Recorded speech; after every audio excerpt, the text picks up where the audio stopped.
فضل الرحمان کے جلسے سے لوگ کھانا کھا کے نکل جاتے ہیں, لوگ کہتے ہیں ووٹ عمران خان کا. بلاول کے نشر و فروز میں بلاول کی تقریریں دیکھیں, عوام پہلے ہی پنڈال سے خود کہتا ہے میں مذاق کر رہا ہوں, جب انہیں باتیں کرتا ہے کہتا ہے میں خواب دیکھنے میں کیا حرج ہے. پنجاب کے جلسوں میں طبعی علاقہ حافظ آباد میں ابھی جو شو ان کا ہو رہا ہے وہ کیوں ناکام ہوا؟ ریاست کی پوری مشینری اس ایک جلسے کے لیے کہ نواز شریف 3 مہینے بعد گھر سے نکلا, لوگ گھی کے ڈبے دے کے راضی کر کے بریانی اور ان چیزوں پر لوگوں نے فیصلہ کیا بریانی اب گھر میں پکائیں گے, ان کے جلسوں میں نہیں آئیں گے, قوم کو بچانا ہے. شیر افضل مروت چیلنج کر رہا ہے کہ نواز شریف اور بلاول دونوں مل کے جلسہ کریں یا الگ الگ کر لیں پنجاب میں, ہمارے جلسے ان سے بڑے ہوں گے, عوام خود کرے گی. اور حقیقت میں آپ یہ دیکھیں کراچی میں چھوٹی چھوٹی گیدرنگز تھی, جہاں جہاں رکے وہاں جلسہ بن گیا. تو یہ تحریک انصاف کا اس وقت انتخابی مہم کی ویسے ضرورت نہیں ہے. عوام خود اس وقت تحریک انصاف کے امیدوار واقعی ڈھونڈ رہی ہے کہ ان کے لیے ووٹ کا انتظام بھی کر رہے ہیں, جلسے بھی کر رہے ہیں, ان کے لیے وہ دفتر بھی کھول رہے ہیں. آج ان کے دونوں بڑے جلسے دونوں بری طرح ناکام. نواز شریف 5 منٹ صرف تقریر کر سکا, 5 منٹ, بیانیہ ہی نہیں ہے. پھر مریم نواز کو وہی عمران نامے پہ بات کرنی پڑی. خارجہ پالیسی کو تو چھوڑیں, ابھی دیکھیں بلاول بھی وزیر اعظم بننے کے لیے پاگل ہے, نواز شریف بھی وزیر اعظم بننے کے لیے بےتاب ہے, اور دونوں کی توپوں کا رخ عمران خان کی طرف جو جیل میں بیٹھا ہے وہ الیکشن میں ہے ہی نہیں. ایک لفظ مجال انہوں نے ایران پہ کہا, 24 کروڑ کے ایٹمی ملک کے وزیر اعظم بننا چاہتے ہو. حالت یہ ہے کہ عمران خان جیل میں بیٹھا ہے, وہ انہیں بتا رہا ہے خارجہ پالیسی کیسی ہونی چاہیے. آج عمران خان کی یہ گفتگو قوم کو ضرور پتہ ہونی چاہیے, بڑی اہم گفتگو. الیکشن کی اسٹریٹجی بھی اس میں عمران خان نے بتائی, حالات بھی بتائے, اور ایران کے معاملے میں واضح طور پر ریئیکشن دیا کہ دیکھیں لوگ ہمیں جو لڑانا چاہتے ہیں وہ بڑے خوش ہیں. جب بلاول وزیر خارجہ تھا یہ افغانستان نہیں گیا, وہ افغانستان سے حالات خراب ہوئے, ایران کے ساتھ انہوں نے معاملات ٹھیک ہی نہیں کیے کبھی. اب عمران خان کی یہ بات دیکھیں, جب وہ خود وزیر اعظم تھے تو یہ بات سچ ہے, وہاں عمران خان کی سپریم لیڈر سے ملاقاتیں بھی ہوئیں. اور وہ لوگ کون ہیں جو آج ایران اور پاکستان کے تعلقات خراب ہونے سے خوش ہیں؟ امریکہ, اسرائیل آپ کے سامنے موجود ہے, ہندوستان آپ کے سامنے موجود ہے. ان کی پالیسی بہتر نہیں ہے. ایران کے معاملے کو بڑھانے کی بجائے عمران خان کا کہنے سے ڈیفیوز کرے. ایک برادر اسلامی ملک ہے, کشیدگی نہیں بڑھنی چاہیے یہ کسی طرح, لیکن پاکستان کے خلاف در اندازی کی اجازت نہیں. پاکستانی فوج نے مناسب جواب دیا, یہ تحریک انصاف کا اعلامیہ بھی ہے. ایران نے جو کیا اس پر عمران خان نے مذمت کی, لیکن کہا یہاں معاملات یہاں تک پہنچے کیسے؟ آج افغانستان کا بارڈر بند کر رہا ہے, ایران حملے کر رہا ہے, وجہ کیا ہے ذرا سوچے تو صحیح بیٹھ کے.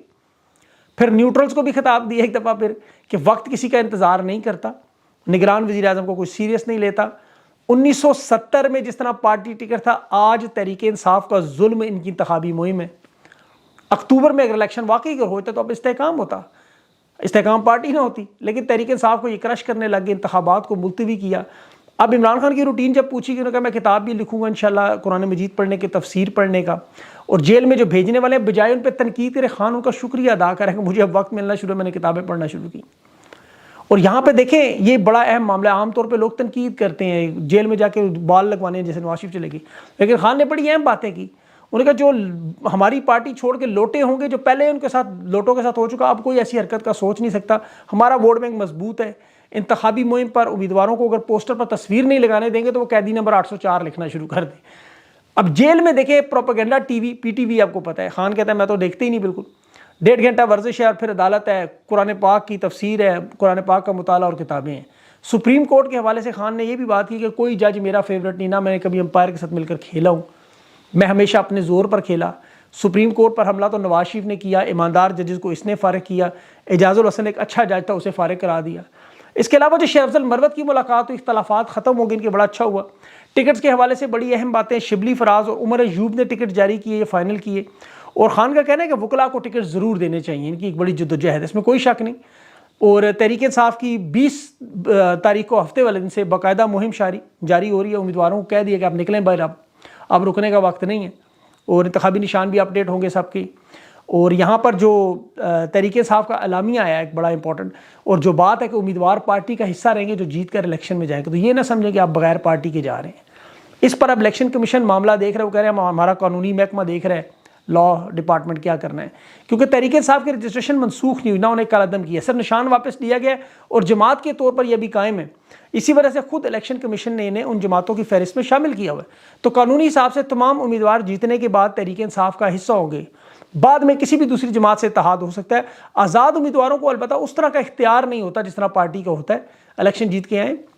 لیکن پارٹی کے ٹکٹ کے حساب سے دیکھیں تو پہلے ماضی میں جو پارٹی ٹکٹ پہ جیت کے آئے, آپ کو یاد ہوں گے راجہ ریاض, نور عالم خان, انہوں نے عدم اعتماد کے وقت کیا, فیصل واڈا شاڈے سارے واردات کر جاتے ہیں. تو تحریک انصاف کا ٹکٹ ہو یا آزاد ہو، جنہوں نے واردات کرنی ہے انہوں نے کرنی ہے. آج پریس کانفرنس جو چھوڑ کے گئے تحریک انصاف کا بڑے بڑے اہم حصہ، وہ سارے لوگ ٹکٹ پہ آئے ہوئے تھے، بڑے بڑے امیدوار تھے. تو اس لیے میرا نہیں خیال اب یہ رسک کا معاملہ ختم ہو چکا ہے.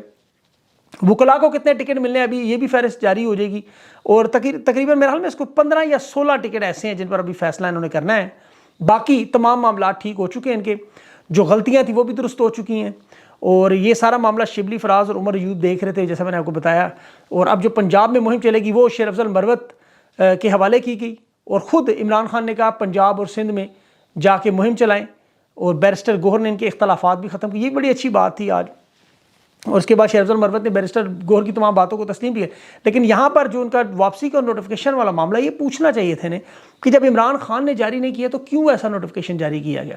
اس پر انہوں نے جن رہنماؤں کے ساتھ ان کے معاملات تھے، انہوں نے کہا کہ یہ لوگ شاید ناراض ہیں. اس وجہ سے حامد خان کے بارے میں شیر افضل نے کہا کہ چونکہ عمران خان سے ملاقات کے فوراً بعد میں نے بیرسٹر گوہر کا نام لیا اور حامد خان ناراض تھے کیونکہ وہ تحریک انصاف کے چیئرمین بننا چاہتے تھے.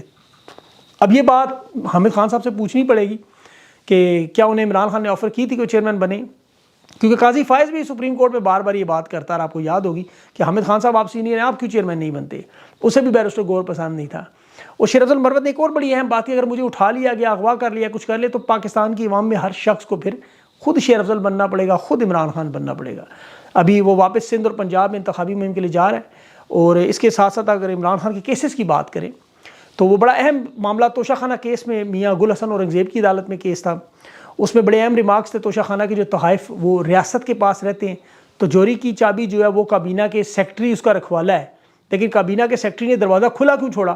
اب اس کیس میں وہ خود ہے نہیں. اب یہاں کابینہ کے سیکٹری کو پوچھنا چاہیے بلا کے کہ نواز شریف، آصف زرداری اور یوسف زرا گیلانی توشہ خانہ کی گاڑیاں کیسے لے کے نکل گئے جو قانون میں موجود ہی نہیں. اور یہاں توشہ خانہ کے گواہ کو جب بلایا گیا، بڑی انٹرسٹنگ سچویشن، خان خود روسٹرم پر آ کے اس سے کہتا ہے میں اس گواہ کو دیکھنا چاہتا ہوں کہ کون شخص ہے جسے $20 ملین کے تحفے کی قیمت لگانے کا اندازہ تھا. کام سا کلرک. خان نے سے کہا نیب والوں سے ہی پوچھنا چاہتا ہوں وہ مجھے تحفہ تو دکھائیں، $20 ملین کا کون سا تحفہ ہے. تو نہ تحفہ، نہ گواہ، نہ سب کچھ 2 نمبر، جیسے ان کی ساری وارداتیں ہیں. اب اس میں القادر اور اس پہ جو جیل ٹرائل کے نوٹیفیکیشن ہے، یہ کالعدم کی دونوں درخواستیں قابل سماعت ہو چکی ہیں. اسلام آباد ہائی کورٹ نے 22 جنوری کو اس کا جواب طلب کر لیا ہے. بشرا بی بی کی عدم موجودگی میں بھی آپ کو پتہ ہے اس پہ فردر جرم عائد نہیں کی. یہ سارا معاملہ صرف اس لیے کہ الیکشن لٹکاتے جائیں الیکشن تک. اب دیکھیں الیکشن بعد کیسز خود ہی اڑ جائیں گے. خان کے بیٹوں سے بات کرنے کی درخواست بھی منظور انہوں نے کر لی. اور سائفر میں آج دیکھیں 5 گواہان آئے اور بیانات قلم بند ہوئے. 22 جنوری تک اسے بھی ملتوی کیا گیا. اس میں بڑا انٹرسٹنگ، جب اعظم خان آئے تو عمران خان نے کہا کہ اس کا بیان قلم بند کروانے سے پہلے قرآن پاک پر ہاتھ رکھوائیں. پھر لایا گیا، اعظم خان نے قرآن پاک مطلب اس کو چوما، ہاتھ لگایا، اس کے اوپر ہاتھ رکھ کے الگ دیا. اور اس نے کہا کہ یہاں پہ جو سائفر کے معاملے سے، اس نے کہا کہ سائفر کی کاپی میرے پاس آئی تھی، میں نے وزیر اعظم کو دی، عمران خان کو اس وقت. خان نے کہا یہ چونکہ پاکستان کا انٹرنل پرابلم ہے، انٹرنل معاملات میں مداخلت ہے، تو ملٹری سیکرٹری، اے ڈی سی ان سب کو دیکھنے کو کہا. پھر عمران خان نے کہا تھا کہ ہم اس معاملے میں اعتماد عوام پر کے پاس لے کے جائیں گے، عوام کی عدالت میں. پھر وزارت خارجہ کی فارمل میٹنگ، پھر اس کے بعد نیشنل سیکورٹی کی میٹنگ ہوئی، وفاقی کابینہ کی میٹنگ ہوئی، اور اس میں یہ تمام معاملات اسی طرح ہوئے. پھر اسی لیے نیشنل سیکورٹی کی میٹنگ کے بعد امریکی سفیر کو ڈیمارش کیا گیا تھا، آپ کو یاد ہوگا. اور جب اعظم خان کا کہنا تھا میں 4 چھوڑ گیا، کاپی میرے پاس نہیں تھی، میں نے بتا دیا تھا سب کو کہ سائفر کی کاپی کس کے. اور یاد رکھیں اس وقت عمران خان نہیں تھے، کیونکہ اعظم خان نے چارج عمران خان کے جانے سے پہلے نہیں، جانے کے بعد چھوڑا تھا. تو یہ ساری باتیں عمران خان کے حق میں جاتی ہیں، ساری باتیں درست جاتی ہیں. اب عدلیہ مخالف لوگ جو ابھی نفرت انگیز مواد پھیلا رہے ہیں، اس پہ GIT بنی، اس میں نواز شریف، خواجہ آصف، رانا ثناء اللہ، مریم نواز، ان کے تمام بیانات GIT تک ضرور پہنچائیں. ان تمام ذمہ دار لوگوں کو قرار واقعی سزا ملنی چاہیے. جس طرح ججز مظاہر نقوی، اجاز الحسن، جسٹس عائشہ، عمر بندیال، ان کے خاندان مہم چلائی گئی. اور یہ ساری چیزیں جو ہے ضرور ابھی انشاءاللہ میرے ساتھ گیسٹ جو آنے لگے، اور اگلے جو ویلاگ میں تفصیل سے انٹرویو میں بات کریں گے، کچھ جو چیزیں رہ گئیں اسے کور کریں گے. اپنا خیال رکھیں. مجھے اجازت. اللہ حافظ.